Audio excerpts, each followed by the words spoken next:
The views expressed on this program are those of the producers and individuals appearing on this program and do not necessarily reflect the views of the Sun Prairie Media Center staff, its video service providers, or the staff and elected officials of the City of Sun Prairie.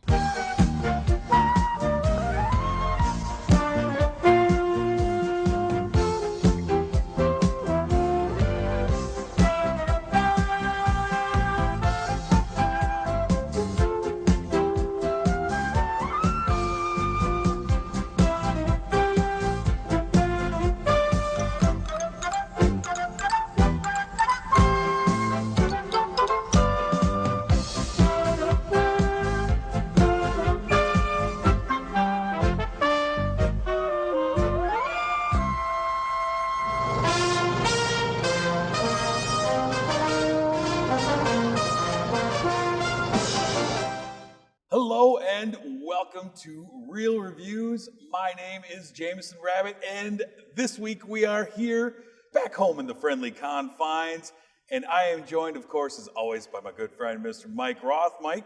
Hey, how's it going? I'm doing well. No fun fact? No fun fact today. Here's a fun fact for you. All right. We have our friend Tom Reichelt here, the general manager of the Palace, because, of course, we're here. It's been too long for us, and we're back together. Tom, welcome to the show. Well, guys, it's really good to be back. I missed you guys.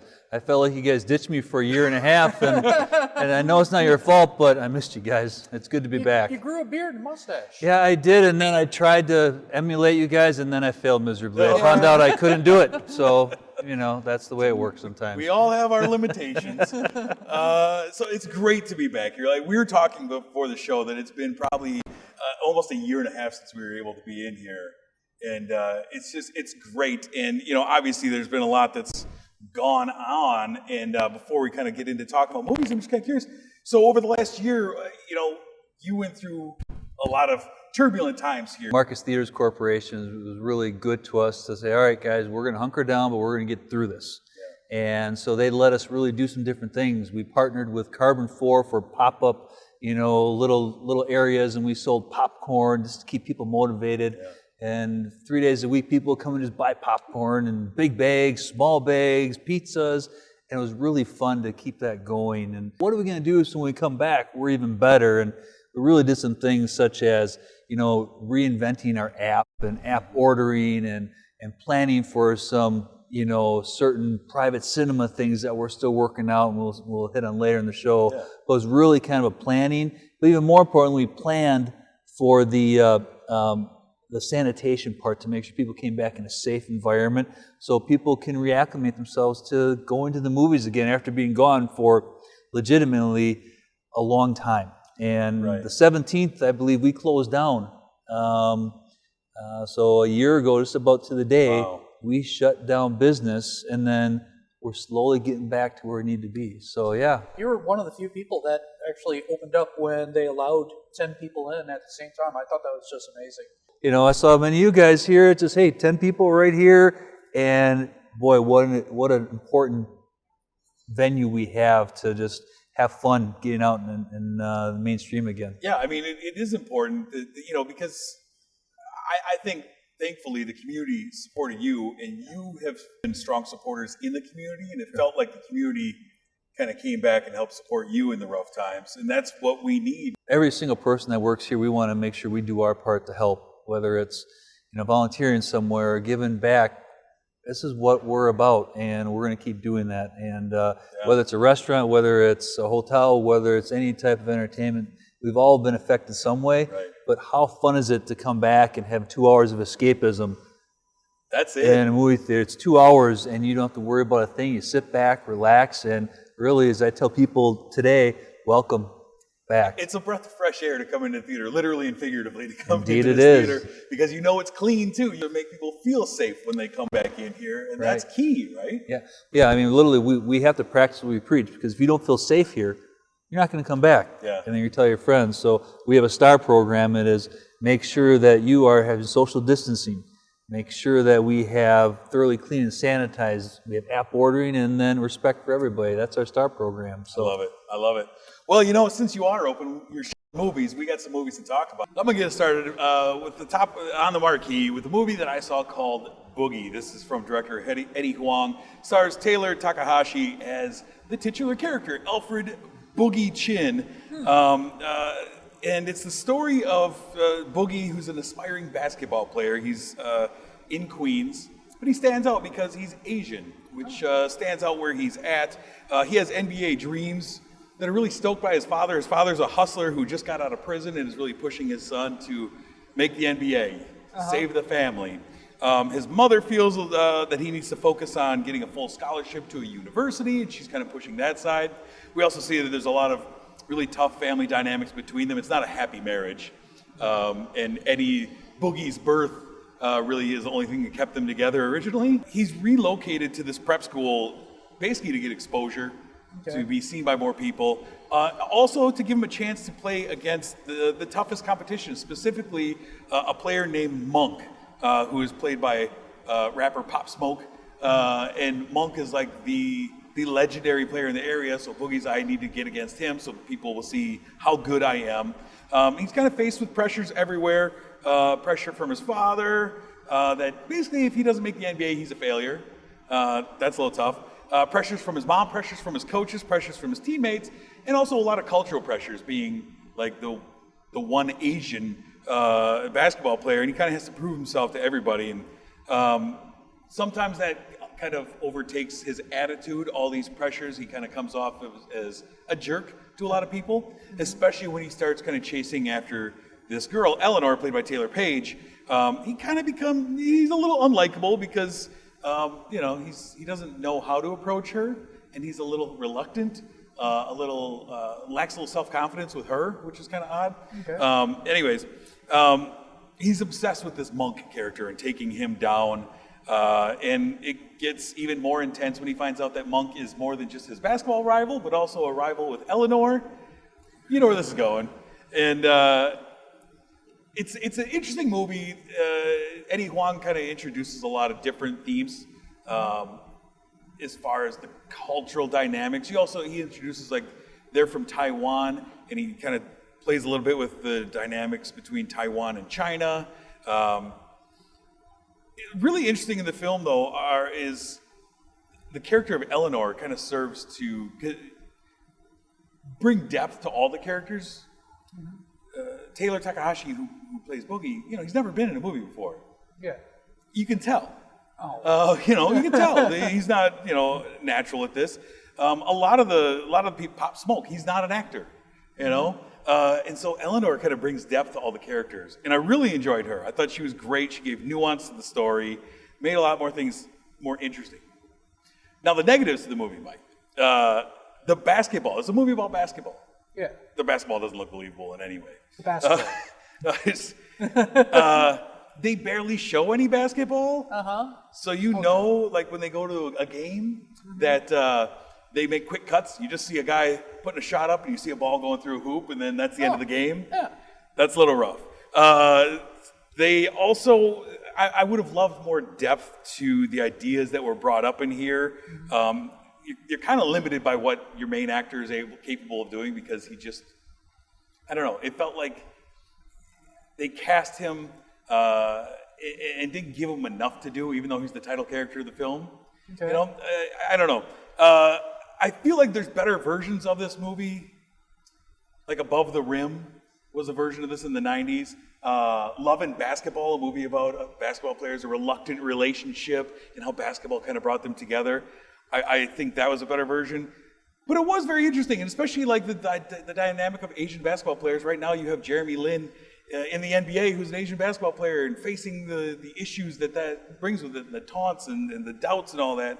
And he's mentioned in this movie. I enjoyed that. Overall, I think the movie's interesting. I wish there was better basketball being played throughout. Is it really a sports movie? It's not. Okay, good. That's probably why I enjoyed it as much as I did, because it didn't live and die on the basketball. Because we did review that football movie, which really wasn't a football movie. Right. It was more about going into And this is more like the study of him and his cultural dynamics and his family. Very cool. And forming this relationship. So you can excuse the basketball being a little less than stellar.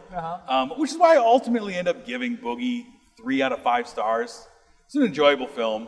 I am interested to see where these actors go forward. Unfortunately, Pop Smoke was killed in the last year, so he will not be moving forward. But the rest of it, and Eddie Huang is the guy who created Fresh Off the Boat, a great TV series. I really like his ideas and what he comes up with. So, anyways, Boogie, I recommend. Check it out. 3 out of 5 stars.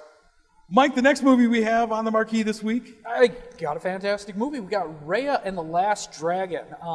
This is a new Disney cartoon. Don Hall and Carlos Lopez Estrada, they direct this movie. Kelly Marie Tran, who you might know from Star Wars movies, she plays Raya. She lives in an area that's divided into 5 tribes.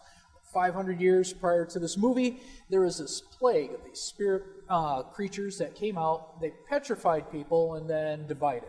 The dragons all got together, made this big magic orb to kind of banish all this plague, and they all turn into stone except for one.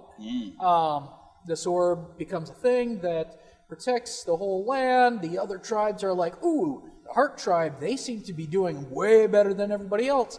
Maybe we should attack them and take the orb for ourselves. And in the scuffle, the orb breaks, and therefore the protection breaks, and the plague comes back. Immediately, Raya's father gets turned to stone, and she spends the next 7 years looking for a cure to this plague. It would be a Disney movie if a parent wasn't taken out right away. It's appropriate. It's part of the Disney charm. Raya finds what she wasn't expecting to find, and that is the last dragon. Gives her some hope that she could cure the plague, and on her journey, she to collect all the orbs to kind of super glue it back together, she gets a ragtag group of friends, and a lot of hijinks, a lot of fun, and a great adventure. I really enjoyed this movie. I forgot to mention. Awkwafina, she plays Sisu. Yeah, the dragon. And I have not seen a movie I dislike her in. She is awesome. Awkwafina's a lot of fun. She's great. And this movie, like, I like... Disney doesn't, like, veer off of a well-worn path with this. I mean, the taking out the parent, the whole journey of, like, we have to fix something, and so we gather a team together to do it. I mean, this has been told many, many times, right? But it's beautifully done. And I enjoy Raya. She's basically like this Mad Max character when we meet her after all these years. We come back, and she's traveling this land that's people have been turned to stone, and she's, suddenly she has this nemesis in what was a friend in Namari, and it's just such a beautiful movie. And then you bring in the dragon, you bring in all these interesting characters. She makes friends with this little kid who's running a restaurant on a boat. Yeah, Bound. And that was the other thing I was going to mention. When she picks up people, and this is very kind of traditional when it comes to these action films, you have to pick up oddball friends. Yeah. Sometimes they're terrible, but this time they're all unique. They all feel a little different. They feel like they don't belong in the party, but they do. You have Bound, that little entrepreneur who's on a houseboat and he's making food, and then you go on to the Khan baby and her 2 weird monkeys. They're great. That help her. They're awesome. The quiet giant and Tong. Yeah, which remind me a lot of the evil villain from Mulan. Sure. But, it was cool just having all these people together. Really like, too, how the lands within, so the land is shaped like a dragon. Yeah. And after everything breaks apart, the lands are very distinct in parts of the dragon. And the people there have adapted, and they look, and their weapons and everything is distinct to that land. And so as she's traveling from land to land trying to find pieces of this orb, it's all very distinct, beautiful visuals. And I thought that was really well done. There's a lot of fun to have in here. And I took my daughter to see this. She swore this is her favorite movie ever now. She wants to see it many times. Namari has this distinct haircut that's shaved on one side. My daughter's like, I want that haircut now. I was like, well, let's talk about that. But I think that my one kind of drawback on it, and it's very kind of minor to me, but the aspect ratio? No. Okay. I wish that the comedic bits in here were a little stronger. Okay. You have Awkwafina, who's very funny. It felt like that was like the one part to me that fell flat, is when they were kind of introducing comedic bits. Yeah. they didn't always work for me. Very minor to me, though. But I found myself fully invested in the movie and really digging it and thinking to myself, like, if this was a live-action version of this movie, in this journey, this is like Lord of the Rings style journey. We have to take something somewhere. Yeah. I don't know. I really enjoyed it. I don't know. No, I agree with you. My only complaint is it didn't feel original, but it really didn't hurt the film. It just made it kind of predictable. But it's not a bad thing. In this case, it was a great adventure. It was filled with color. It was, I loved it. It was a little fun time. A lot of diversity with the cast. The message, though, is the one thing that I took out of it, and actually kind of led to a nice little discussion with my daughter. Because the final message is really one of trust and unity, and sometimes jealousy can lead you to do dumb things. That's what kind of sparked this all off, was the other areas were jealous of heart and didn't trust that what they were doing with it. And it took trust in somebody who you thought was your rival to fix things, and to humble yourself is important in this movie. And I think that's a great message for kids, especially right now, is sometimes a little trust in someone and a little humbleness in yourself might make things better. I'm glad the conversation wasn't, don't listen to your parents because they're not always right. Right. We also discussed what to do if Daddy turns into a stone statue. Yeah. You find some monkeys and go out on a journey, I guess. Yeah, 7 years walking in the desert. That's what you got to do. Tom, you've had a lot of people coming in to check out this movie. Have you got any feedback on this? Yeah, I tell you, the most important thing is people are coming back in families. Grandparents and their grandkids and families are coming in, and they come in smiling, they leave smiling. So it's a great, family getaway. And as you mentioned, Disney has a recipe.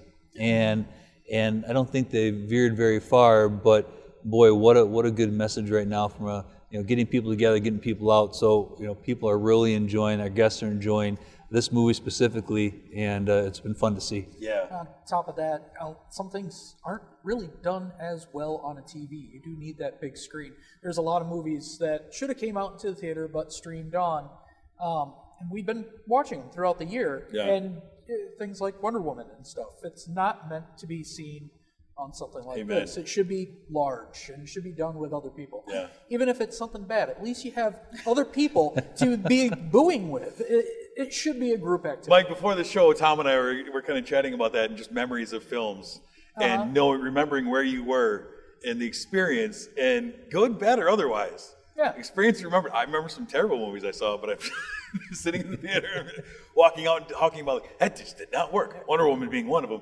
But that's very true. When it comes to Raya, I can never remember. I can't remember how it's said. You're just double up on it. Why are you asking me? Why would I ask you that? I think it's a great movie. I think it's a beautiful movie outside of the Pixar universe. I mean, the Pixar movies, I know they're all by the same company, but Pixar is very distinct from the Disney animated movies, and I think this one's beautiful. And got the same reaction out of me as Moana did. Moana had kind of a similar type of story. Yeah. Girl going on a journey. Worked great. I love a message of unity right now. We need a message of unity more than ever. Yeah. Really enjoyable. I'm curious what you end up giving this movie. I give it a 4. And it hedged on 4.5, but the lack of originality brought it down. Everything else is fantastic. Absolutely. I agree. I give it 4 stars as well. Highly recommend it. Come check it out. It is well worth your time. Bring the family because they're going to love it. I guarantee it. Moving forward, though, sir, we have a film that was supposed to be in theaters, bounced back and forth because of the prestige names that are in this film. Ended up on Apple TV. It's a film called Cherry from the Russo brothers. They are responsible for the biggest film in the history of movies. They made those Avengers movies. Oh, yeah. Stars Tom Holland. You know him as Spider-Man. Yeah. He is the titular character, Cherry. Cherry's a guy who kind of drifts through life. Doesn't seem to have a ton of ambition. He drops out of school. He joins the army because he just kind of needs to get away from things. He gets his heart broke. And then ends up leaving a burgeoning relationship at home just as he's about to leave. In the military, he's a medic. He sees some horrible things, comes home with severe PTSD, reunites with the girl he left behind, Emily, played by Ciara Bravo. And he and Emily soon become dependent on heroin, basically, to deal with life. And heroin doesn't make things easier. No, it makes things worse. What a surprise. And soon things get much worse. And he unfortunately surrounds himself with losers who he soon begins to get the idea of. One of your buddies' name is Pills and Coke. Pills and Coke, yeah, played by Jack Rayner. No problem, yeah. Yeah, that's an odd name. I don't know what his mom was thinking naming him that. He soon begins to get the idea, well, I'll just rob a bank, I guess, to get money to support this habit. His life begins to spiral out of control. His relationship spirals out of control. Everything spirals out of control. And it's a 2 hour and 20 minute that's part of look at someone's life. Yeah. I'm curious what you think of Cherries. How did this work for you? So, I like this movie. I like the style, the cinematography. I feel like they did something kind of original when it came down to shooting it. Sometimes you'd have these scenes where when Cherry and Emily were falling in love, where you just focus on them and everything would blur out. There would be color saturations, there'd be different ways of how the camera is tilted. Really cool way of showing this movie. I like the message. I actually felt enthralled throughout the whole thing. Unfortunately, and I also loved how you go into banks, and all the banks were named after the bank or some silly thing to kind of remind you that this is not a real movie. A lot of things feel, though, that it could be real. There's problems that he had with the Iraq War, the PTSD, and that stumbling down and how it dragged Emily because she loved Cherry and she wanted to take care of him, but the stress was too much. So she ended up following into those footsteps.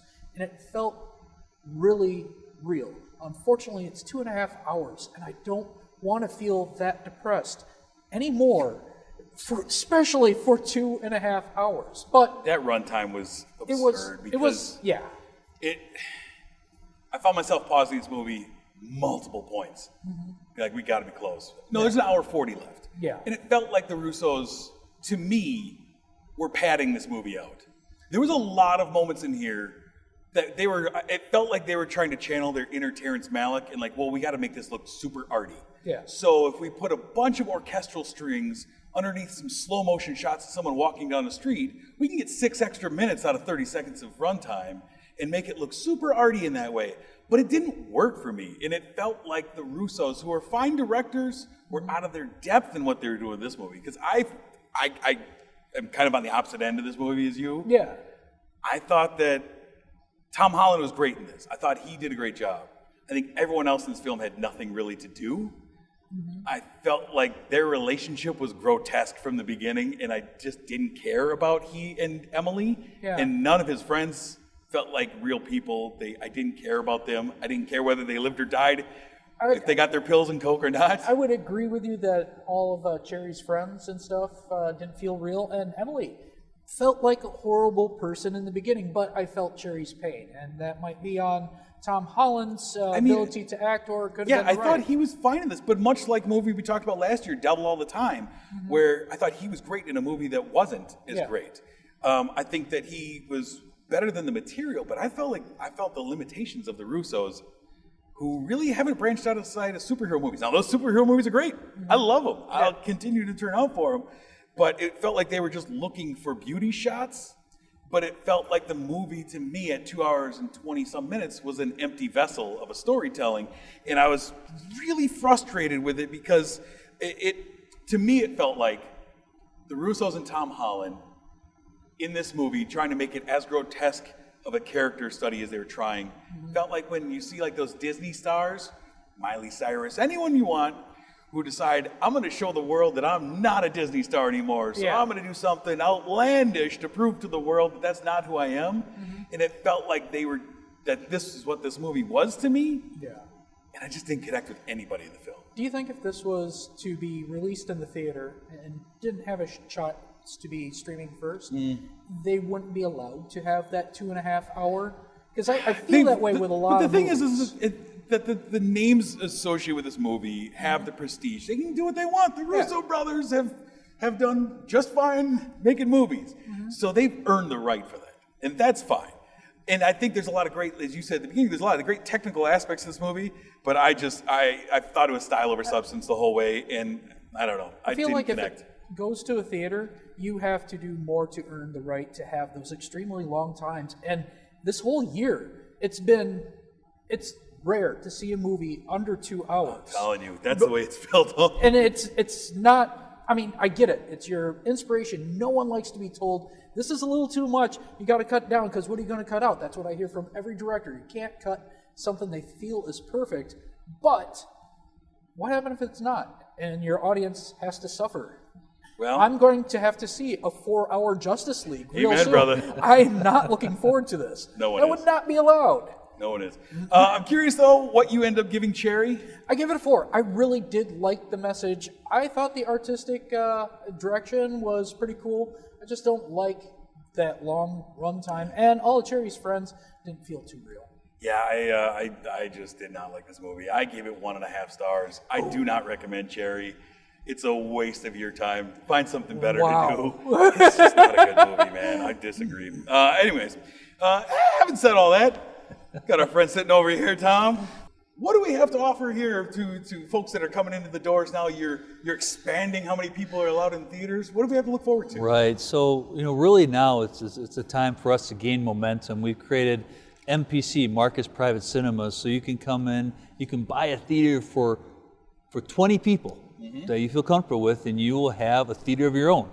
Starting at $99 up to $179, you can have it for your own 2 hours, so you can watch Tom and Jerry, you can watch Raya or Raya, depending on how you look at it. And those are the things that we're building the momentum in.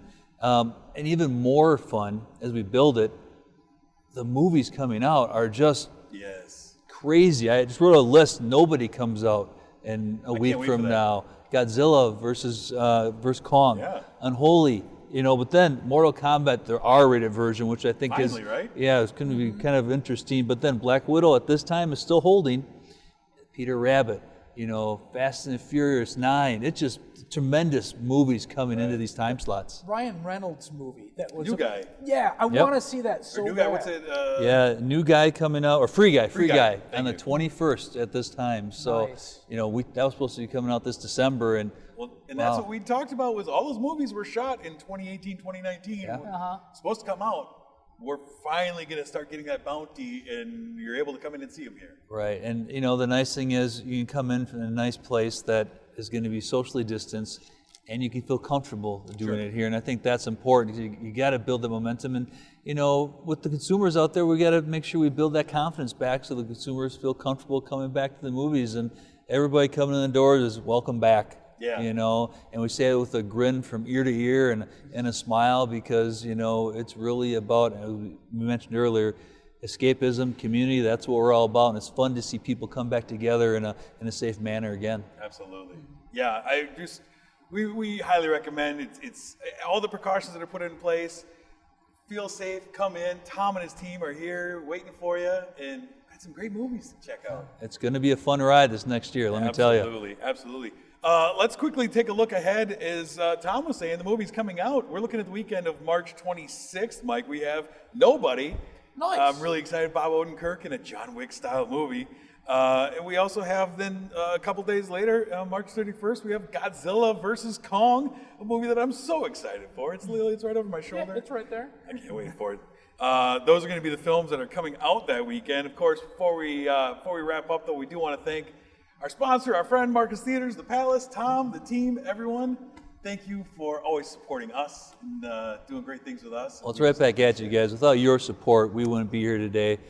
Thanks for keeping the movies going, and we're gonna be here and enjoy the ride with you guys, because it's all about getting out and having fun for a couple hours. So thank you guys. Let's not make it another year plus next time, all right? Indeed. All right.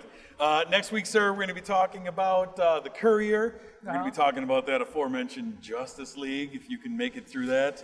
And we're also going to be restarting a new throwback segment, which I'm really excited for. And we'll also talk about the Oscar nominations that came out this week. We'll get a little discussion into those next week. But until that time, for Tom, I'm Jameson. I'm Mike Roth. That's Mike. Have a good one.